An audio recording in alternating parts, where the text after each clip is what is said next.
తోటే ఉన్నాయి కాబట్టి నిజంగానే మనము గెలిచే 6 అయితే గ్యారంటీ గెలుస్తున్నాము. సో ఇంకొక 2 కొంచెం మెజారిటీతో ముందుకు పోతున్నాము, ఇంకొక 2 కొద్దిగా తక్కువలో ఉన్నాం. కాబట్టి నిజంగా కూడా అదృష్టం బాగుంటే ఈ 6 నుంచి 10 సీట్లకు కూడా పోయే అవకాశాలు ఉన్నాయి. మొత్తానికి నేషనల్ లెవెల్లో కాంగ్రెస్ పార్టీ మా వైపుగా ప్రజలు వచ్చారని చెప్పేసేటువంటి ప్రయత్నం అయితే చేస్తున్నారు. మేము 10 ఏళ్ల తర్వాత 100 పైన దాటినటువంటి సందర్భం కనబడుతుందనేటువంటి మాట వాళ్ళు చెప్తా ఉన్నారు. బలమైనటువంటి ప్రతిపక్షాన్ని చూడబోతున్నాం అనుకోవచ్చా ఇక్కడ మేము? మరి అంటే ఎప్పుడైనా కూడా ప్రజాస్వామ్యంలో బలమైన ప్రతిపక్షం ఉండాలనే మేము కోరుకుంటాము, మేము ఆహ్వానిస్తాం కూడా, వాళ్ళని ఉండాలనే కోరుకుంటాము. ఎవరు కూడా ఉండకుండా పూర్తిగా నశించిపోవాలి అంటే ప్రజాస్వామ్యంలో సాధ్యం కాదు. కానీ కాంగ్రెస్ పార్టీ ఆలోచించవలసింది ఏంటంటే 2 పర్యాయాలు ఒక పార్టీ అధికారంలో దేశంలో ఉన్న తర్వాత కూడా 3ోసారి కూడా భారతీయ జనతా పార్టీని ఏమి చేయలేకపోయినారు వాళ్ళు.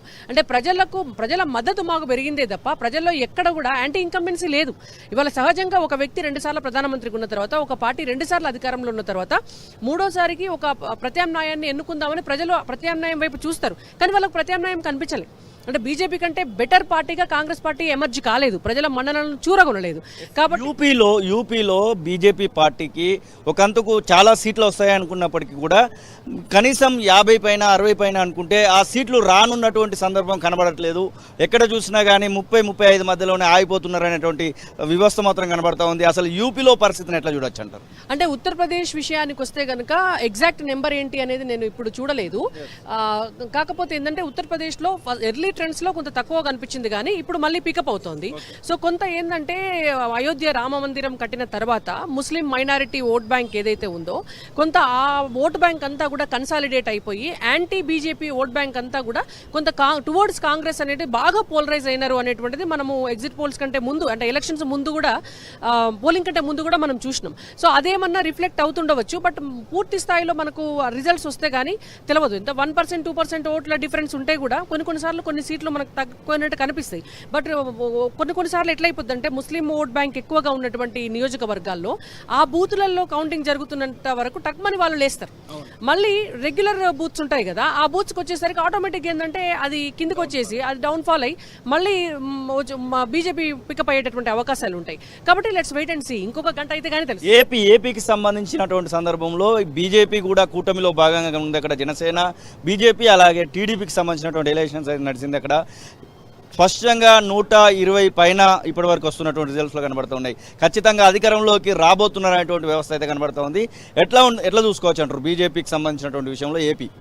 అంటే ఏపీలో నిజంగా మేము సంతోషపడాల్సింది ఏంటంటే అసెంబ్లీలో 7 స్థానాలు బీజేపీకి, పార్లమెంట్లో 4 స్థానాలు లీడ్లో వస్తున్నాయి. అంటే గతంలో తెలంగాణలో ఎట్లయితే భారతీయ జనతా పార్టీకి మొన్నటి అసెంబ్లీలో 8 స్థానాలు వచ్చి అంతకుముందు పార్లమెంట్లో 4 స్థానాలు వస్తే ఇవాళ అధికారాన్ని కైవసం చేసుకునే దిశగా భారతీయ జనతా పార్టీ తెలంగాణలో ఎట్లయితే ఎస్టాబ్లిష్ అయిందో, ఇవాళ 6 నుంచి 10 స్థానాలు తెచ్చుకునేటువంటి దిశగా పార్లమెంట్లో కూడా ఎట్లా ఎస్టాబ్లిష్ అయిందో ఏపీకి కూడా ఒక అవకాశం వచ్చింది. ఇప్పుడు ఏపీ ప్రజలు కూడా భారతీయ జనతా పార్టీని ఆశీర్వదించినట్టే లెక్క.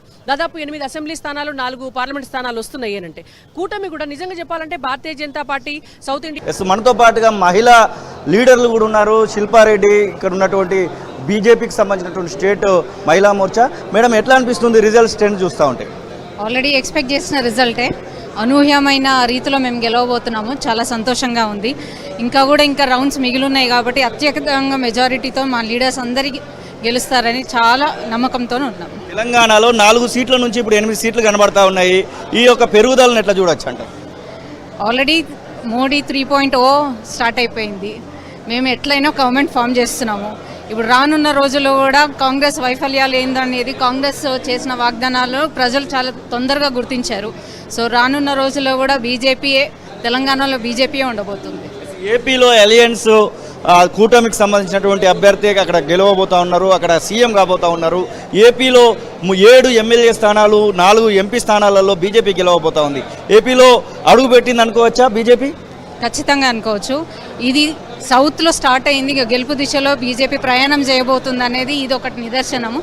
సో ఖచ్చితంగా సౌత్ స్టేట్లో కూడా బీజేపీ రానున్న రోజుల్లో రాణించబోతుంది. మీరు చెప్పండి, ఎట్లా అనిపిస్తుంది రిజల్ట్స్ ట్రెండ్ చూస్తూ ఉంటే? ఇప్పుడు ఏదైతే తెలంగాణలో మనం అనుకున్నట్టు మేము బీజేపీ పార్టీ నుంచి ప్రతి ఒక్కరం కూడా ఈసారి ఖచ్చితంగా 10 సీట్లు కైవసం చేసుకుంటామని చెప్పేసి ఆశించాము. అదే ఫలితాలు కూడా వస్తున్నాయి. ఈ ఏదైతే కాంగ్రెస్ గవర్నమెంట్ 6 గ్యారంటీలు చెప్పేసి జనాలను మోసం చేసి గవర్నమెంట్లోకి వచ్చిందో తొందరలోనే ప్రజలు గుర్తించి కాంగ్రెస్కు తగిన బుద్ధి చెప్తున్నారని చెప్పేసి మనం అనుకోవచ్చు. మీరమ్మా ఎక్కడి నుంచి వచ్చారు, ఎట్లా అనిపిస్తుంది రిజల్ట్స్ చూస్తూ ఉంటే? మూడోసారి ప్రధానిగా మోదీ కాబోతున్నారని స్పష్టంగా అర్థమవుతా ఉందిగా. ఖచ్చితంగా అర్థమవుతుందండి. మాది ఓల్డ్ సిటీ హైదరాబాద్ పార్లమెంటు, మరి అక్కడ కూడా గట్టి పోటీ నడుస్తూ ఉన్నది. ఎంఐఎంకిను మన మాధవిలత గారిది కూడా కొంచెం తేడాతో నడుస్తూ ఉన్నది. ఇప్పుడు చూసుకున్నట్టయితే మన భారతీయ జనతా పార్టీ మోడీ గారి వేవ్ 3.0 స్టార్ట్ అయ్యింది.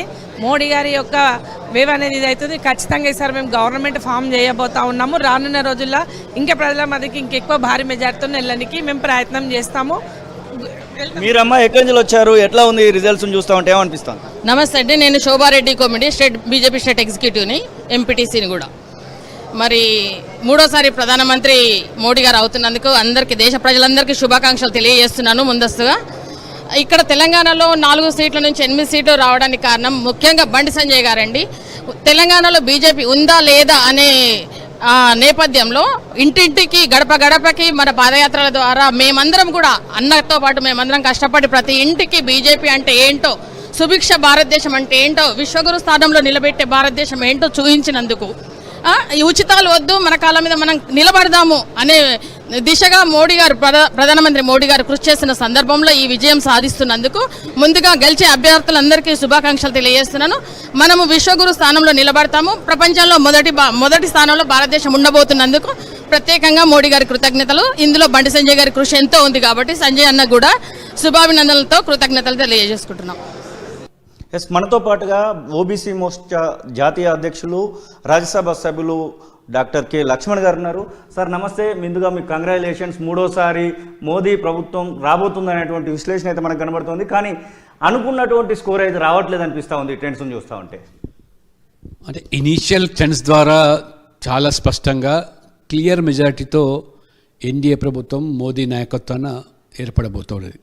ఇది ఒక స్పష్టమైన సంకేతం ఏంటంటే మూడోసారి మళ్ళీ మోదీ గారు ప్రధానమంత్రి కావడం అనేది ఒక చరిత్ర.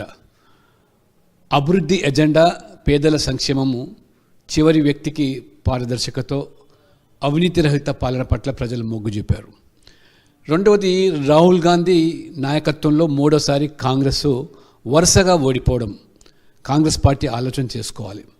రాహుల్ గాంధీ నాయకత్వం కాంగ్రెస్ పార్టీకి అవసరమా, లేదా రాహుల్ గాంధీని పక్కకు పెట్టేసి మరి కాంగ్రెస్ ముందుకు పోతుందా, లేదా రాహుల్ గాంధీతో రాజీనామా చేపిస్తారా, లేనట్టయితే కాంగ్రెస్లో చీలిక వస్తుందా? ప్రజలు కూడా చాలా స్పష్టంగా మీరు చెప్పినట్టుగా ఎక్కడైతే కొన్ని రాష్ట్రాల్లో మేము ఆశించిన ఫలితాలు ఉత్తరప్రదేశ్లో కానీ, బెంగాల్లో కానీ, రాజస్థాన్లో కానీ ఇప్పుడున్నటువంటి ట్రెండ్ ప్రకారంగా ఆ స్థాయిలకు చేరుకోలేకపోతున్నాం. అయినప్పటికీ వాళ్ళ దక్షిణాదిన ఏదైతే ప్రత్యర్థులు ప్రచారం చేశారో, బీజేపీ ఉత్తరాది పార్టీ, ఇది అగ్రవర్ణాల పార్టీ అని ప్రచారం చేశారు, వారికి కనువిపోయే రీతిలో ఇవాళ తెలంగాణలో, ఆంధ్రప్రదేశ్లో, ఒడిశాలో, ఇవాళ తమిళనాడు, కేరళలో కూడా ఓట్ల శాతం విపరీతంగా పెంచుకుంటున్నాం.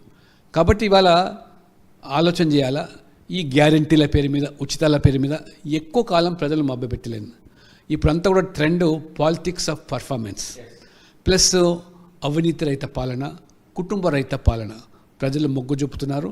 ఖచ్చితంగా భారతీయ జనతా పార్టీ మూడోసారి మోదీ నాయకత్వంలో ప్రభుత్వం ఏర్పడిన తర్వాత ఇంకా అభివృద్ధికి పెద్దపీట వేస్తూ, అభివృద్ధి దూసుకుపోవడమే కాకుండా పేదల సంక్షేమాలు కూడా మరి నేరుగా వాళ్ళ బ్యాంక్ ఖాతాలకు డబ్బులు చేర్చడము, ప్లస్ ప్రపంచంలో కూడా అభివృద్ధి చెందిన దేశంగా మార్చే సంకల్పంతో మోదీ గారు ముందుకు పోతున్నారు. తెలంగాణ రాష్ట్రంలో గతంలో 4 ఎంపీలు ఉండేది, ఇప్పుడు 8 మెజారిటీ అయితే కనబడతా ఉన్నాయి.